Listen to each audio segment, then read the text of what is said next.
नमस्कार दोस्तों, स्वागत है आपका द ग्राउंड रिपोर्ट में। मैं हूं समीर आत्मज।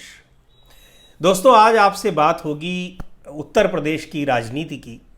उत्तर प्रदेश की राजनीति में इन दिनों एक मायावती जी का एक ट्वीट 2-3 दिन पहले आया, जिसमें उन्होंने कहा कि समाजवादी पार्टी के नेता प्रोफेसर राम गोपाल यादव के जरिए ये बातें फैलाई जा रही हैं कि मायावती जी यानी बहुजन समाज पार्टी आने वाले दिनों में इंडिया गठबंधन में शामिल होगी।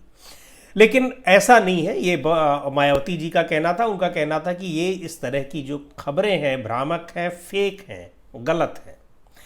यानी उनके मुताबिक वो इस गठबंधन में शामिल नहीं हो रही हैं, और इसके पहले भी वो कई बार कह चुकी हैं कि वो न तो एनडीए गठबंधन में शामिल होंगी और न ही इंडिया गठबंधन में, यानी न तो बीजेपी के साथ जाने वाली हैं न ही कांग्रेस पार्टी के साथ। हालांकि ऐसी संभावनाएं जताई जाती हैं कि मायावती जी देर सवेर लोकसभा चुनाव से पहले इंडिया गठबंधन में शामिल हो सकती हैं, लेकिन संभावनाएं हैं। पर मायावती जी की तरफ से ये बार बार इस संभावना को खारिज किया जाता है। बहरहाल उस पर फिर कभी चर्चा होगी।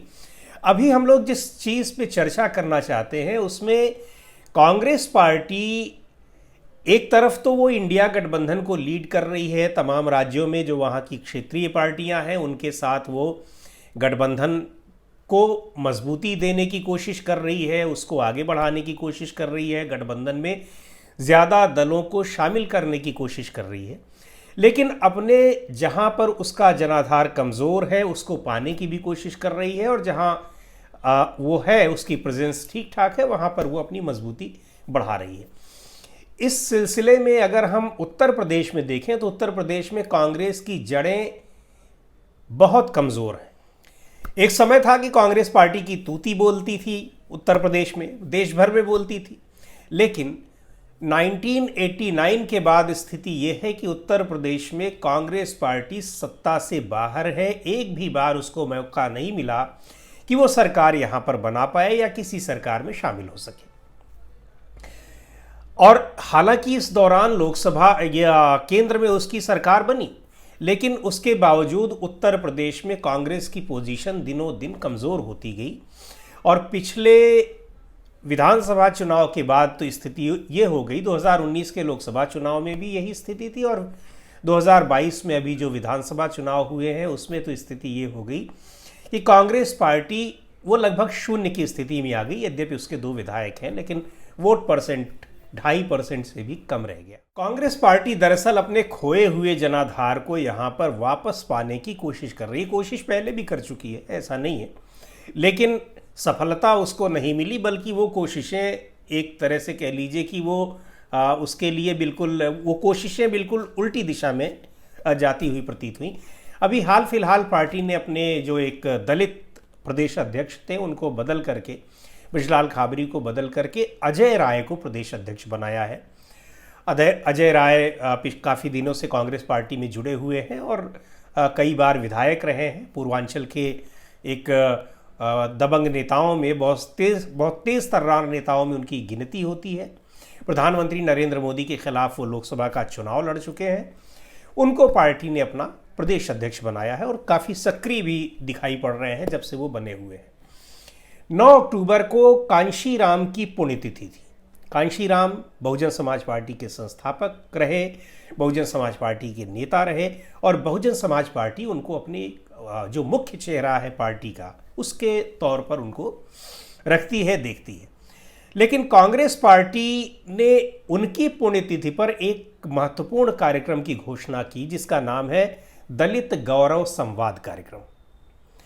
अब हालांकि ये सवाल कई लोग उठा रहे हैं कि कांशीराम को कांग्रेस पार्टी हड़पने की क्यों कोशिश। दलित गौरव संवाद कार्यक्रम क्या है? दलित गौरव संवाद कार्यक्रम के तहत वो करीब 2 लाख दलित परिवारों तक पहुंचने की कोशिश कर रही है। इसके तहत जो एजेंडा है, उन दलित परिवारों से को एक एप्लीकेशन फॉर्म दिया जाएगा। दलित अधिकार पत्र नाम से एक उनको एप्लीकेशन फॉर्म दिया जाएगा, और उसमें कहा जाएगा कि आपकी जो अपनी 5 प्रमुख मांगे हैं उनको आप इसमें दर्ज करिए। और इस तरह से वो दलित परिवारों तक पहुंचने की कोशिश करेगी। ये उस दलित गौरव संवाद कार्यक्रम का एक पार्ट। इसके अलावा सभी लोकसभा सीटों में 80 कोर ग्रुप बनाए जाएंगे हर एक लोकसभा सीट पर प्रभावशाली दलितों को जोड़ने की कोशिश की जाएगी, रात्रि चौपाल आयोजित की जाएंगी, दलितों के साथ ज़्यादा से ज़्यादा संवाद करने की कोशिश की जाएगी। यानी एक तरह से प्रमुख दलित लोगों को जोड़ करके, उनके ज़रिए जो आम दलित आबादी है उसको जोड़ करके उनके साथ जुड़ने की कोशिश की जाएगी। साथ में उनकी क्या प्रमुख मांगे हैं, जो जिसकी उनको चाहत है, जो उनको चाहिए, उनकी ज़रूरत की जो चीज़ें हैं, उनको उनकी एक लिस्ट तैयार की जाएगी। और उसके बाद 26 नवंबर को संविधान दिवस के दिन इस कार्यक्रम का समापन होगा। और इसके लिए एक बड़ी तैयारी की जा रही है पार्टी की ओर से कि वो लखनऊ में एक बड़ा कार्यक्रम होगा जिसमें इस कार्यक्रम की समापन की घोषणा और इससे इसके जो कुछ भी निहितार्थ होंगे, जो कुछ भी इससे जुड़ी हुई चीज़ें होंगी, जो उपलब्धियां होंगी, वो पार्टी उसको रखेगी। लेकिन अब ये बहुत बड़ा सवाल है कि कांग्रेस पार्टी बहुजन समाज पार्टी के इस कोर वोट बैंक को किस तरीके से खींचने की कोशिश कर रही है। बहुजन समाज पार्टी का जो पिछले कई चुनाव से देखें, जिनमें 2019 का लोकसभा चुनाव अगर छोड़ दिया जाए तो बहुजन समाज पार्टी की स्थिति भी धीरे धीरे बहुत तेजी से घटी है। स्थिति यह है कि विधानसभा में उसका भी केवल एक सदस्य है। लोकसभा में तो समाजवादी पार्टी से गठबंधन था, जिसका उसको बहुत बड़ा फायदा मिला कि उसके 10 सांसद चुन करके आए। लेकिन उससे पहले का जो लोकसभा चुनाव था 2014 का, उसमें बहुजन समाज पार्टी का एक भी सांसद लोकसभा में नहीं आया। तो पार्टी की स्थिति दिनों दिन खराब होती जा रही है और उसका जो कोर मतदाता है वो भी उससे धीरे धीरे अब दूर जा रहा है। इस वोट बैंक में कांग्रेस पार्टी को बड़ी संभावनाएं दिखती हैं। इसकी वजह यह है कि जो मैंने आपसे कहा कि 1989 के पहले, उसके पहले की बात है, यानी जब कांग्रेस का बोलबाला हुआ करता था, उसका प्रमुख वोट बैंक यही दलित हुआ करता था। ब्राह्मण, दलित और मुस्लिम, ये उसके बहुत मजबूत आधार थे वोट के, जिनकी वजह से पार्टी लगातार सत्ता में रही। लेकिन बहुजन समाज पार्टी के उभार के बाद ये वर्ग बहुत तेज़ी से और पूरी लगभग एक तरीके से पूरा का पूरा दलित समुदाय कांग्रेस पार्टी से छिटक करके वो बहुजन समाज पार्टी की ओर आ गया। तो ये उसकी ये कोशिश है कि यहाँ कर एक बहुजन समाज पार्टी के ऊपर बहुजन समाज पार्टी का जो कोर वोट बैंक है उस पर उसको अपनी तरफ आकर्षित करने की ये कोशिश है। दूसरी ओर जो कोर ग्रुप है, ब्राह्मण ग्रुप है, तो पिछले जब से भारतीय जनता पार्टी मजबूत हुई है उत्तर प्रदेश में, यानी हम पिछले 10 साल की बात कर रहे हैं, उससे पहले तो ब्राह्मण मतदाता या सवर्ण मतदाता भारतीय जनता पार्टी और बहुजन कांग्रेस पार्टी दोनों को लगभग बराबर के हिसाब से देख रहा था। और यही वजह थी कि भारतीय जनता पार्टी और कांग्रेस पार्टी की सीटें भी लोकसभा विधानसभा में लगभग बराबर आ रही थी। यद्यपि 1989 के बाद भारतीय जनता पार्टी कई बार सरकार में रही, कांग्रेस पार्टी एक भी बार नहीं रही। लेकिन लोकसभा की सीटों की बात की जाए और समाजवादी पार्टी, बहुजन समाज पार्टी के उभार के बाद बीजेपी की भी स्थिति लगभग ऐसी ही हो गई थी। तो ब्राह्मण वोट, लेकिन अभी पिछले 10 साल में ब्राह्मण मतदाता बहुत बड़ी संख्या में भारतीय जनता पार्टी की ओर गया है और तमाम बीजेपी के ऊपर ब्राह्मणों को उपेक्षित करने और बहुत सारे आरोपों के बावजूद ऐसा लगता नहीं है कि वो अभी भी दूर जा रहा है। हालांकि कांग्रेस पार्टी को भी, समाजवादी पार्टी को भी और बहुजन समाज पार्टी को भी ये उम्मीद रहती है कि ये हमारी तरफ खींचे चले आएंगे, लेकिन ऐसा लगता है कि वो अभी बीजेपी से दूर जाने के मूड में नहीं है। तो ये कांग्रेस पार्टी खास तौर से अब अपनी रणनीति को भी कुछ इसी दिशा में ले जा रही है। दूसरी बात यह है कि जो ओबीसी क्लास है उस पर भी कांग्रेस पार्टी, चूंकि जब से बिहार में जातीय जनगणना हुई है, पार्टी हर जगह जातीय जनगणना की मांग कर रही है।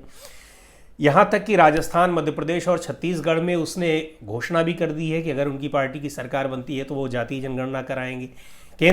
केंद्रीय स्तर पर भी जातीय जनगणना का समर्थन कर रही है और लगातार इस मुद्दे को उठा रही है। यानी पिछड़े वर्ग की राजनीति को वो खूब जम करके हवा दे रही है। उत्तर प्रदेश में भी इस चीज़ को वो बार बार उठाने की कोशिश कर रही है।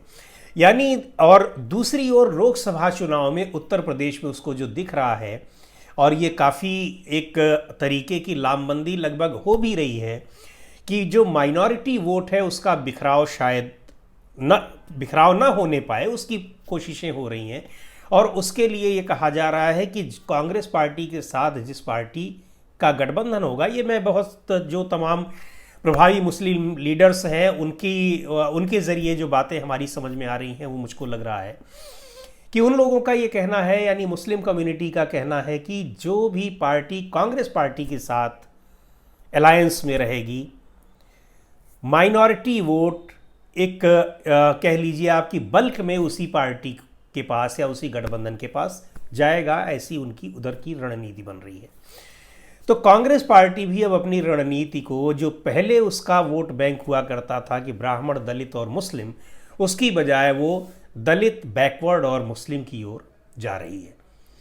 और ये जो उसकी स्ट्रेटजी है, रणनीति है, अब ये कितनी कारगर होती है देखने वाली बात है। आज की तारीख में देखें तो उसका तो कोई संगठन ही नहीं है, लेकिन धीरे धीरे उसका संगठन मजबूत किया जा रहा है, कोशिश की जा रही है। और उसी के तहत जैसा कि मैंने आपको बताया कि प्रदेश अध्यक्ष को बदला गया है, नए प्रदेश अध्यक्ष लाए गए हैं और इस तरह के कार्यक्रम तैयार कर रही है पार्टी।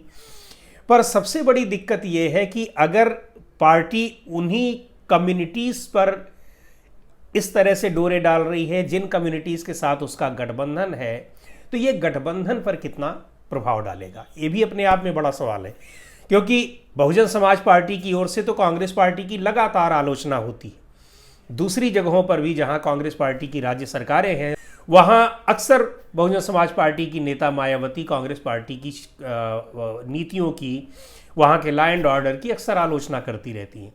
और ऐसे में जबकि सीधे सीधे उसके वोट बैंक पर कांग्रेस पार्टी की नज़र लगी हो, कोर वोट बैंक पर, तो फिर जाहिर सी बात है कि ये प्रतिक्रिया और ज़्यादा तल्ख होगी।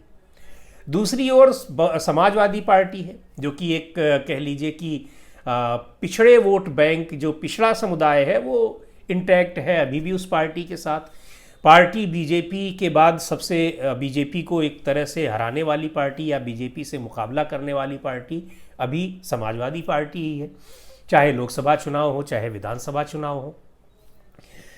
उसको ही प्रतिद्वंदी पार्टी एक तरह से बीजेपी की वही है और गठबंधन में भी वो शामिल हो रही है। लेकिन अगर उसको कांग्रेस पार्टी की ओर से उसके अपना जो उसका जो मजबूत आधार है, जो बेस है, अगर उस पर अटैक करने की कोशिश दिखाई देगी तो ये गठबंधन को वो कितना ढो पाएगी, कितना आगे ले जा पाएगी, इसमें भी बहुत बड़े सवाल हैं।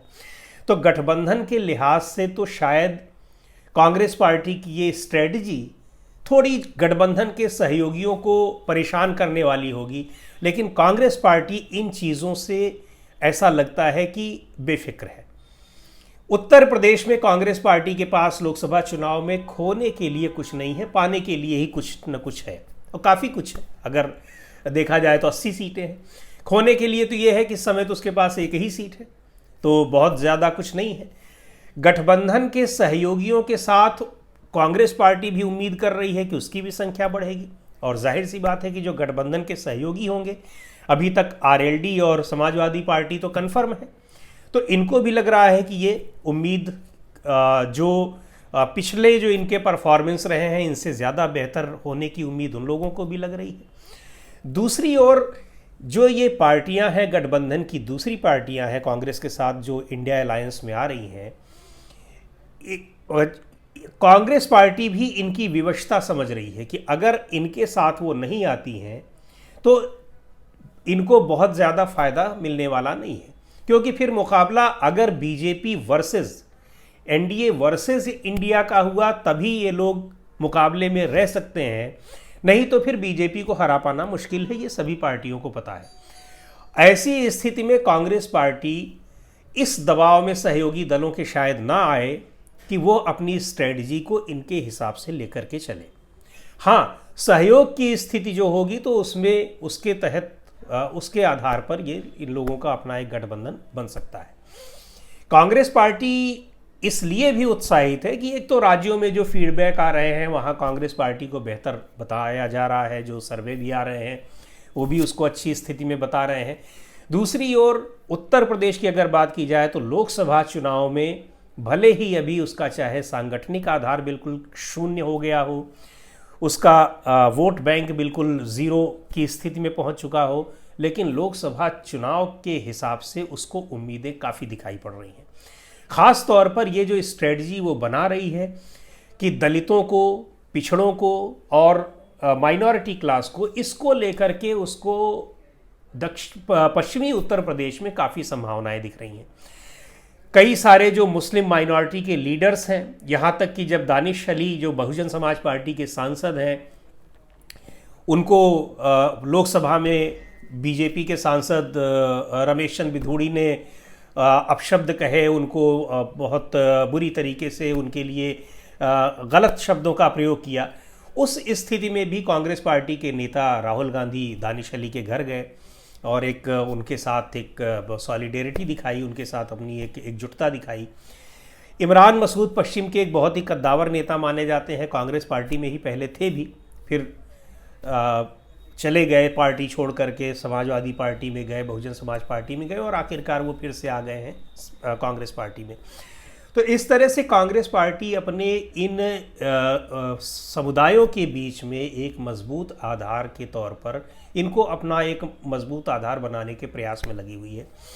रही बात फॉरवर्ड क्लास के वोट की, और ख़ास तौर से अगर हम ब्राह्मण कम्युनिटीज़ के वोट की बात की जाए, तो लोकसभा चुनाव में अभी भी जो बीजेपी का कट्टर समर्थक ब्राह्मण वर्ग नहीं है, अगर उसकी दूसरी पसंद पूछी जाती है तो वो कांग्रेस पार्टी को ही अभी अपनी वो पसंद बताता है, और कांग्रेस पार्टी को भी ये पता है। प्रदेश अध्यक्ष के तौर पर अजय राय की नियुक्ति भी ये बताती है कि कांग्रेस पार्टी इस जो कम्युनिटी है इसको अपनी ओर अट्रैक्ट करने की कोशिश में उसको कभी इग्नोर नहीं कर सकती है, भले ही वो आए या ना आए, देर सवेर ही चाहे आए। तो ये एक तरह की जो पूरी की पूरी कांग्रेस पार्टी की रणनीति बन रही है, वो गठबंधन के सहयोगियों को कितनी रास आएगी ये देखने वाली बात है। लेकिन अगर इस स्ट्रेटजी पे कांग्रेस पार्टी चलती है तो निश्चित तौर पर उसका जो खोया हुआ लगभग 0 सा जनाधार है उसको तो मजबूती मिलेगी। तो दोस्तों, आज के वीडियो में इतना ही। आपसे अगले वीडियो में फिर किसी मुद्दे पर चर्चा होगी, और अगर आपको लगता है कि आपको हमारी बातें अच्छी लगती हैं, सही लगती हैं, तो आप हमारे इस चैनल को द ग्राउंड रिपोर्ट को सब्सक्राइब कर लें। ट्विटर पर भी आप इसको फॉलो कर सकते हैं, फेसबुक पर आप हमारे पेज को लाइक कर सकते हैं, और आप इसी तरीके से हमें अपना सहयोग दे सकते हैं। अगर आप द ग्राउंड रिपोर्ट के वीडियोस रेगुलरली पाना चाहते हैं तो इसमें जो बेल आइकन बना हुआ है, यानी घंटे जैसी आकृति बनी हुई है, उसको भी दबाना न भूलें।